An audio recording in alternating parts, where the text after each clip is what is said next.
হ্যাঁ, আসসালামু আলাইকুম। আশা করি সবাই ভালো আছো। তো আসলে অনেকে তোমরা সলভ খুঁজতেছিলা দ্রুত। তো আমি আমার একটা প্রসেসে আছি যে এখানে ঠিকমতো মানে আমার স্ট্যান্ড নাই, কিছু নাই। তো আমি অনেক কষ্ট করে সার্ভাইভাল করে তোমাদের জন্য কষ্ট করে একটা করলাম রেকর্ড করার জন্য। তো এখানে হয়তো এত পারফেক্টলি দেখা যাচ্ছে না, বাট এখানে ফোকাস করবো হচ্ছে আমি মূলত সফটটাতে ফোকাস করব। ক্যামেরার সেটিং থেকে শুরু করে আমি ধরো বোর্ড নাই, খাতা যেভাবে পারতেছি মানে বিভিন্ন সীমাবদ্ধতার মধ্যে আমি ভিডিওগুলো তৈরি করে দিচ্ছি। দেখো নাম্বার। আচ্ছা, এটা কি চট্টগ্রাম বোর্ড 25-এর 7 নম্বর প্রশ্নটা, অর্থাৎ চরাচরি থেকে যেটা আসছে আর কি ফুলি। তো এখানে প্রথমে একটা বর্তনী 1 দেওয়া আছে, একটা বর্তনী 2 দেওয়া আছে, রাইট? হ্যাঁ, তো প্রথম প্রশ্নে প্রথম বর্তনীতে তড়িৎচালক শক্তি কত বের করতে বলছে। আমি সংক্ষেপে জাস্ট লিখছি আর কি। প্রশ্নে তড়িৎচালক শক্তি লেখা ছিল। তাহলে দেখো এখানে এটা খুব ইজি একটা ম্যাথ, নাম্বারটা। তো এখানে খেয়াল করো তো, এই একটা সার্কিটটা খেয়াল করো। সার্কিটে এখান থেকে এটা প্লাস প্রান্ত, এটা মাইনাস প্রান্ত, রাইট? তো এখান থেকে হচ্ছে বিদ্যুৎটা কারেন্ট বের হবে, কারেন্ট ফ্লো হবে। তারপর হচ্ছে এখানে এসে দেখো, এই পয়েন্টে এসে হচ্ছে কারেন্টে কয়টা পথ, দুইটা পথ। এদিকে কিছু কারেন্ট যাবে, এদিকে কিছু কারেন্ট যাবে, অর্থাৎ এই দুটা সমান্তরাল আছে। যখন কারেন্টটা ডিভাইড হয়ে যায় তখন আমরা বুঝবো যে ওই দুটা রোধ কিসে কিসে থাকবে, সমান্তরালে থাকবে। তাহলে এখানে কিছু পরিমাণ কারেন্ট যাবে, এদিকে কিছু পরিমাণ কারেন্ট আসবে, আবার এখানে এসে কি হয়ে যাবে, একত্রিত হয়ে আবার টোটাল কারেন্ট হয়ে যাবে, অর্থাৎ একটা কারেন্ট হয়ে যাবে। এখানে পথ পথ দুইটা হয়ে গেছে, কারেন্টও দুইটা, কারেন্ট ভাগ হয়ে যাবে। কারেন্টটা ধরো I1 I2 দুইটা ভাগে ভাগ হবে, আবার এখানে এসে কি হয়ে যাবে, আই হয়ে যাবে। ওকে, তো আমাদের এই আইটা দেওয়া আছে, এটা হচ্ছে বর্তনীর প্রবাহ, মোট প্রবাহটা দেওয়া আছে, মূল প্রবাহটা। তো এখন আসো আমরা এখান থেকে তুল রোডটা বের করে ফেলি। তো খুবই ইজি একটা ম্যাথ। তো এখানে আমরা বলতে পারি যে ধরো এটা R1 R2, তাহলে R1 হচ্ছে কত, 56, R2 হচ্ছে 14। তাহলে এই দুটো কিসে আছে, সমান্তরাল আছে। তাহলে R1 ও R2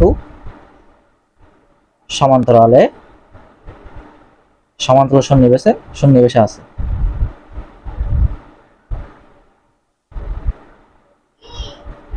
তাহলে এখানে তুল্যরোধ, তুল্যরোধ আর পি, এটা 1/RP লিখতে হয়। 1/RP সমান, এখানে যেহেতু একটাই RP1 RP2 এগুলো আসতেছে না, একবারে হয়ে যাবে। তাহলে আমি জাস্ট একটু বসাই দিই 1/56, 1/14। তাহলে এখানে লসাগু নাও, লসাগু নেওয়ার পর এখানে হিসাব করলে আমাদের 1/RP এর মান আসবে। আমি এটা হিসাব করি, আমার ক্যালকুলেটর আছে।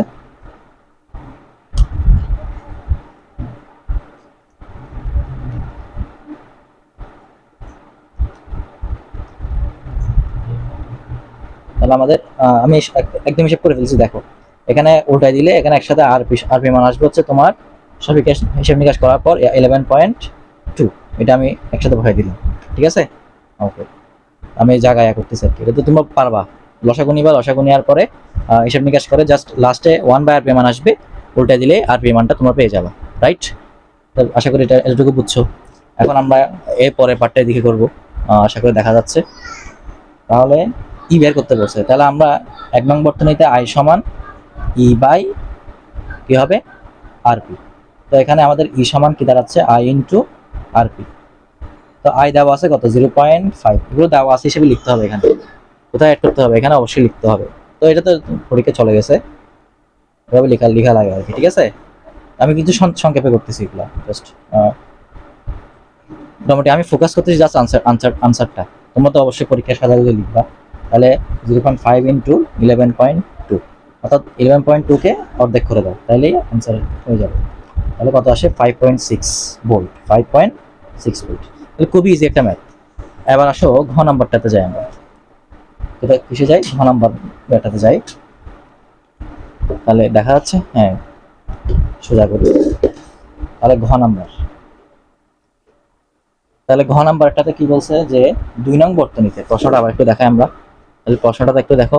প্রশ্নতে বলা হয়েছে কি, 2 নং বর্তনীতে ব্যবহৃত A1 এবং A2 এমিটারের তুলনা করো, পাঠের তুলনা করো। তাহলে 2 নং বর্তনীতে ব্যবহৃত A1 ও A2 এমিটারের পাঠের তুলনা করো। তাহলে এখানে দেখো একটা জিনিস খেয়াল করো, এখানে দুটো এমিটার দেওয়া আছে, A1 এবং A2, দুটার পাঠের তুলনা করতে বলছে। এখন আসলে এটাকে আমি এটাকে ওরা ইচ্ছাকৃত করছে নাকি ভুলে হয়েছে আমি জানি না, বা মানে খেয়াল করে নাই। এখানে এটা কিন্তু প্লাস প্রান্ত, এটা কিন্তু মাইনাস প্রান্ত, মাথায় রাখবা যে যেটা বড় এটা প্লাস, এটা কিন্তু মাইনাস, ঠিক আছে? তো অনেকে হয়তো এদিক থেকে শুরু করছো, প্লাস এটা মাইনাস ধরছো, কিন্তু এটা আসলে খেয়াল করো, তুমি এই দিকেও খেয়াল করো, এই যে এর আগেরটা দেখো তো, এটা প্লাস মাইনাস বিদায় কি হয়েছে, এটা এভাবে আসছে। এখন এটাকে ওরা ইচ্ছাকৃতভাবে এভাবে ইন্টেনশনালি করছে নাকি ইন্টেনশন মানে হয়ে গেছে, এটা আমি জানি না ঠিক। তবে এখানে কিন্তু ওরা চিহ্ন ইউজ করে না, তুমি প্রশ্ন দেখবা মূল প্রশ্নে কিন্তু চিহ্ন ইউজ করে না। তো একটা কনফিউশন তৈরি করার জন্য করলেও করতে পারে। যাই হোক, আসলে রিসেন্ট প্রশ্নগুলোতে মানে খুব তোমাদের বেসিকটা খুব ইয়া করা হচ্ছে আর কি, মানে বেসিক টেস্ট, স্টুডেন্টরা বেসিকটা কতটুকু স্ট্রং তাদের সেটা কিন্তু টেস্ট করতেছে। আচ্ছা যাই হোক, আমরা যাতে আসি, সমাধানে আসি। তাহলে দুইটা এমিটারে দুইটা পার্ট দিবে, খেয়াল করো এখানে প্লাস থেকে যেটা বের হবে, তাহলে এ টু একদম প্রথমে শুরু হবে, একদম প্রথমে পড়তেছে না এ টু, রাইট? তাহলে আমার বর্তনী মূল প্রবাহে হবে এ টু, অর্থাৎ মূল প্রবাহ যত পাবো সেটাই এ টু হবে। আবার এখানে আসো, এখানে এসে দেখো কারেন্টটা কয় ভাগে ভাগ হচ্ছে, এখানে দুই ভাগে, এদিক দিয়ে কারেন্ট যাবে কিছু, এদিক দিয়ে এই পথে কিছু কারেন্ট যাবে। তাহলে পজিশন তোমার 25 দিয়ে যতটুকু যাবে মানে আর টু দিয়ে, আর ওয়ান দিয়ে কিন্তু সেম পরিমাণ কারেন্টই যাবে, কারণ এটা শ্রেণীতে আছে, মানে এই পথের মধ্যে আছে, আর এটা আলাদা একটা পথে আছে। তাহলে এই আর থ্রির মধ্যে দিয়ে আলাদা একটা কারেন্ট যাবে। ধরো এখানে আই ওয়ান, এখানে আই টু, এক পথে আই ওয়ান, এক পথে আই টু, এভাবে হিসাব করতে পারো তোমরা। তো এভাবে আমি এই পথে কারেন্টটা পেয়ে গেলে দেখো এই আই ওয়ানটা কোথায় বসানো হয়েছে, এই যে এই জায়গায়, এই পথে ইউজ করা হয়েছে। তাহলে এই যে এখান থেকে যে কারেন্টটা আসবে, তুমি যেটা আই ওয়ান বা আই টু ধরে নিবা, ওটাই হবে এ ওয়ানের পার্ট, এ ওয়ান এমিটারের পার্ট। আর এ টু এমিটারের পার্ট হবে বর্তনীর মূল প্রবাহ। বর্তনী কি প্রবাহ? মূল প্রবাহ। তাহলে চলো শুরু করি, আগে তুল্যরোধ বের করতে হবে।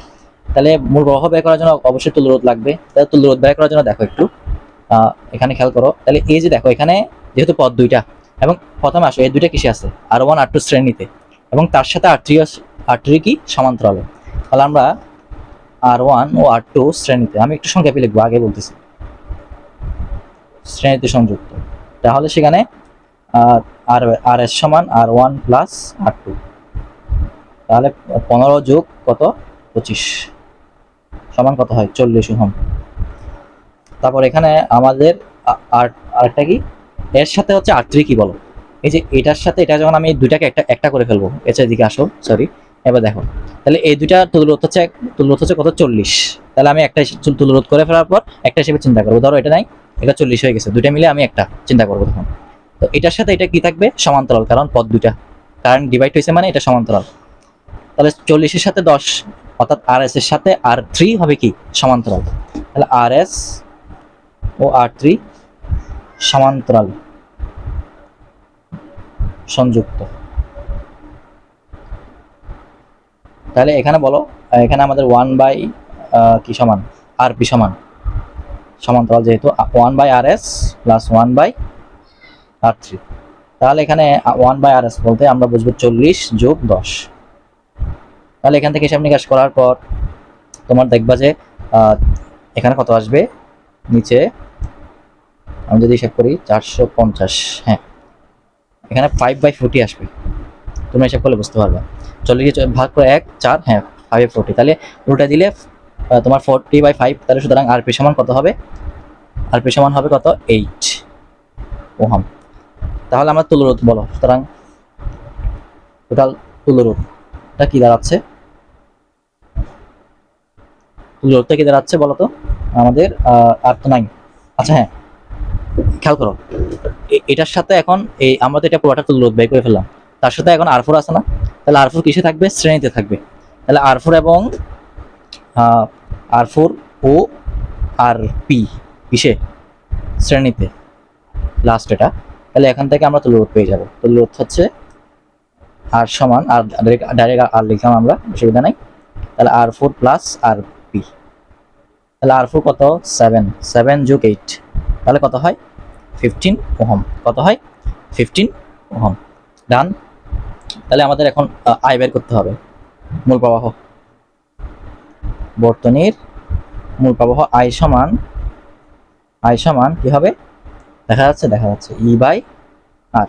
তাহলে ই হচ্ছে 48 আর হচ্ছে 15, তাহলে ভাগ করে দিই, 45 সঙ্গে ইজিলি হয়ে যেত, এটা 3 পয়েন্ট সামথিং আসবে। তাহলে কত আসে 3.2, কত হয় 3.2 অ্যাম্পিয়ার। তাহলে বলো এ টু এর এটা আমরা কি পেয়ে গেছি, যে এ টু এর ইয়াটা পেয়ে গেছি, এমিটারের পার্টটা। তাহলে এটা থেকে আমাদের এটা লিখে দিতে পারবো যে A2 এমিটারের পার্ট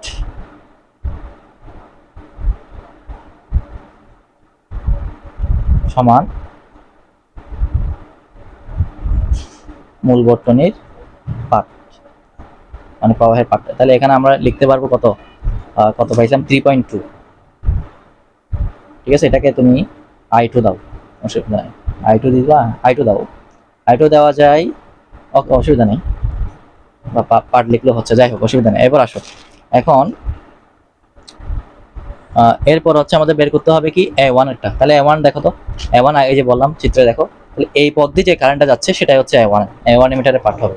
তাহলে এই পথ দিয়ে কারেন্টটা যাওয়া হিসাব করতে হলে আমাকে কিভাবে করতে হবে দেখো। তাহলে এটার তো রোধ পাইছিলাম আমরা কত 40, অর্থাৎ এখানে টোটাল 40 ওহম এই পথে। ঠিক আছে, তো পঁচিশের মধ্যে দিয়ে যাওয়া যাবে, 15-এর মধ্যে দিয়ে যাওয়া যাবে, 40 ওহমের মধ্যে দিয়ে কিন্তু সেমই যাবে, কারণ শ্রেণীতে আছে। শ্রেণীতে থাকলে কি হয়, কারেন্ট একই যায়। তাহলে আমরা এটার সমান করতে হবে। আমার এখানে একটা বিষয়, আমরা যদি করে দেখো, এটা 7 না? আচ্ছা, দুইভাবে করা যায়, আমি এটাই একটু সহজ করতে চাচ্ছি বিষয়টা, বাট তোমরা নাও বুঝতে পারো, আমি এখানে দেখাই। দেখো, তাহলে এই দুটা কিসে আছে, সমান্তরাল আছে। তাহলে সেখানে সমান্তরালের তুলরোধ কত পাইছিলাম 8। এই দুইটার তুলরোধ পাইছিলাম কত, এই দুইটা মানে তোমার টোটাল এই তিনটার তুলরোধ পাইছিলাম কত 8। কত পাইছিলাম 8। তাহলে ওই 8টা ইউজ করে, ওখানে তুলরোধটা ইউজ করে আমি এই দুই প্রান্তে বিভবটা বের করে ফেলতে পারবো। এই দুই প্রান্তে কি বের করে ফেলতে পারবো, বিভব পার্থক্য। তাহলে বের করি, তাহলে আমরা লিখতে পারি আরপি এর বিভব পার্থক্যটা বের করে ফেলতে পারলে আমাদের কাজটা সহজ। আমরা এটা বের করে ফেলতে, ওই পর দিয়ে কতটুকু কারেন্ট আছে সেটা বের করে ফেলতে পারি। তাহলে বিভব পার্থক্য বি সমান আইআর। তাহলে এখানে হ্যাঁ দেখো, আমি যখন পড়াটা তুলরোধ চিন্তা করে ফেলবো, তখন আমি কিন্তু এক রোধ একটা তুলরোধ যেহেতু হিসাব করে ফেলছি, তাহলে রোধ হয়ে যাবে একটা, মানে এই তিনটা মিলে একটা রোধ। তখন যখন একটা রোধ হয়ে যাবে, তখন সেটার মধ্যে দিয়ে কারেন্ট যাবে কতটুকু, মূল কারেন্টটা যাবে, তখন মূল কারেন্ট কত 3.2। তাহলে আমাদের এখানে আই মানে এটা বর্তনীর আই ইন্টু আরপি। তাহলে আই হচ্ছে কত 3.2, আরপি কত পাইছি আমরা, আরপি পেয়েছি হচ্ছে 8। তাহলে 8 ইন্টু 3.2, 8 ইন্টু 3.2, 25.6 ভোল্ট। ডান।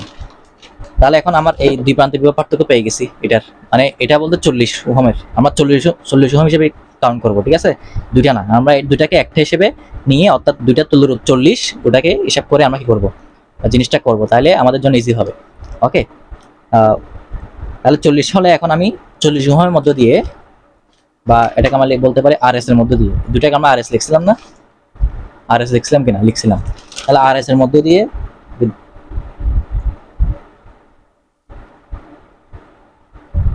প্রবাহিত তড়িৎ, প্রবাহিত কি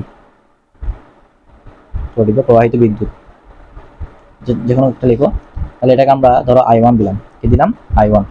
তাহলে এখানে বলেন কি হবে, উপরে হবে এই বিভব পার্থক্য V divide by R S. তাহলে বিভব পার্থক্য কত পাইছি 25.6, ভোল্টেজ হচ্ছে কত, সরি শ্রেণী হচ্ছে কত, আর এস হচ্ছে কত 40। তাহলে ভাগ করো, তাহলে 40 হলে 0.64, কত হচ্ছে 0.64 অ্যাম্পিয়ার। তাহলে বলো, সুতরাং A1 এমিটারের পার্ট, সুতরাং A1 এমিটারের পার্ট I1 সমান হবে 0.64। তাহলে আমাদের আনসার কি, প্রশ্ন কি ছিল যে পার্টের তুলনা করতে বলছে। তাহলে আমরা I2:I1 তুলনা করি। তাহলে এটা হচ্ছে তোমার কত হচ্ছে, এটা ভাগ করি এভাবে দেখাই। I2/I1 সমান 3.2 ডিভাইড বাই 0.64। তাহলে ভাগ করো কত আসে দেখো, 3.2 ডিভাইড বাই 0.64, 5। তাহলে 5 গুণ কত হবে, 5 গুণ। তাহলে এখানে আমরা লিখতে পারি I2 সমান 5 ইন্টু I1। হ্যাঁ, তাহলে এটাই আনসার। অর্থাৎ তোমার কি হবে, A2 এমিটারের পার্ট A1 এমিটারের পার্টের কয় গুণ, 5 গুণ। তাহলে তুলনা হয়ে গেল। তাহলে আশা করি তোমরা এটা বুঝছো। ধন্যবাদ।